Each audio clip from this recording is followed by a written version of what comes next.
Welcome in. Today we are reviewing the LEJI version of UCS Slave I. LEJI, not Lego. It's based on the Lego version. Lego set, I think it's 75060. Both sets have 1,996 pieces. This set cost me about $90 Canadian, as opposed to about, I think, 2,400 Canadian for the retired version, the Lego retired version of this set. Got it from Yumco. The set arrived in about a month's time because we opted for the slow shipping to save a couple dollars. You can see it here in all its glory. Here are the minifigs. We're going to take a closer look at this. Let's start with the manual. No pictures on the front, nothing on the back. She's very simple. Cost-cutting measures for alternative brick sets. But you get right into it. You can see here it's what you're going to look like after you've done the first few steps. First bag there. And minifigs, the structure here. When I started building this structure, I immediately started thinking about the Millennium Falcon. It's so similar. And you know, the build itself is very similar to the Falcon in a lot of places and wildly fun. Way more than I expected. You can see the colors are good here. Pages are held together really well. And the final product looks like the final product. There's a stand here. We'll get into that one later. Oh, the stand came with it. Of course. Nice.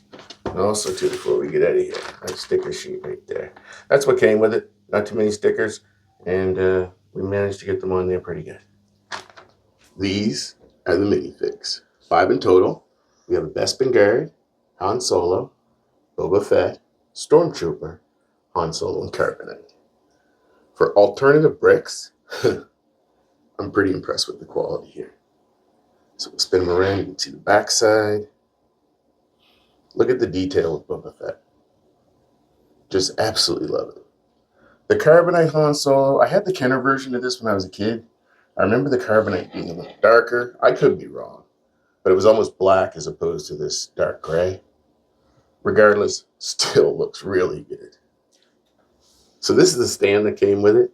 I did have a small issue with the stand. This front plate here was quite bent. Like it had a nice wobble in it. We did a little video to show you how we were able to get it straight so we could get it back on there. But there's some technique in there and some system, and it's a solid looking stand. You know what? I'm going to give it, it's definitely a better rating than the stand that came with the UCS X-Wing fighter.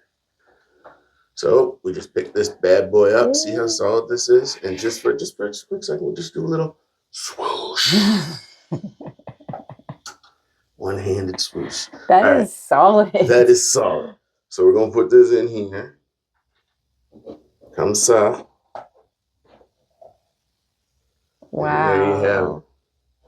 Look at that. Not scared of it wobbling or anything. Well, it has a little wobble to it, but, yeah, but it's not going over. The base is very sturdy. Like I say, it's very different than the X-Wing stand, so I was very happy to see that. There's so much playability with this set. I really want to go through it. So we're going to take this off stand again. See how easy that was?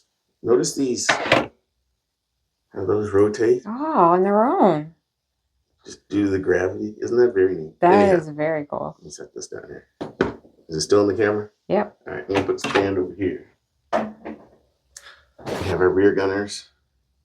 Give it a little spin. We have these compartments, and there's one on each side. Oh, they come out. Okay. See the other side there. And the thing I really like here is this cockpit. Getting close here, this is really, look at this. See how that spins? And you know why that is. Because it's when it's in different flight modes. Okay, so and then if it's in a flight mode like this, come back like that. Wow. She's got some heft to it, some great playability features, and just honestly so much fun. Did I show you the bottom of it? No. Okay. So the build quality on this thing is through the roof. Most of the bricks, 99.9% of them, perfect.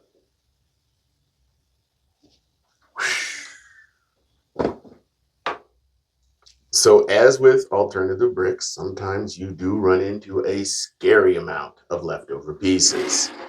And that is what we have here. But I went through the build, I didn't find anything. And it's how you saw me swooshing, playing, and it all works. So it is what it is. But yeah, sometimes you get a scary amount, and sometimes you don't have any. And moving from there, though, we did have a couple of deformed pieces. It was a piece like this one.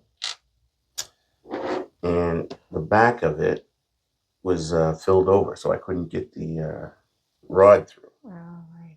Yeah, and then there was this one where those crosses were way too tight, and once again couldn't get the rods through. So I had to rely on a spare parts collection to save me with this piece. And this piece we actually just sanded it on the back, and we were able to kept sanding it down a little bit till we got the rod through.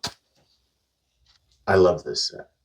Honestly, the bricks, the quality was really, really good. Other than those few pieces, those two little pieces and this bent plate.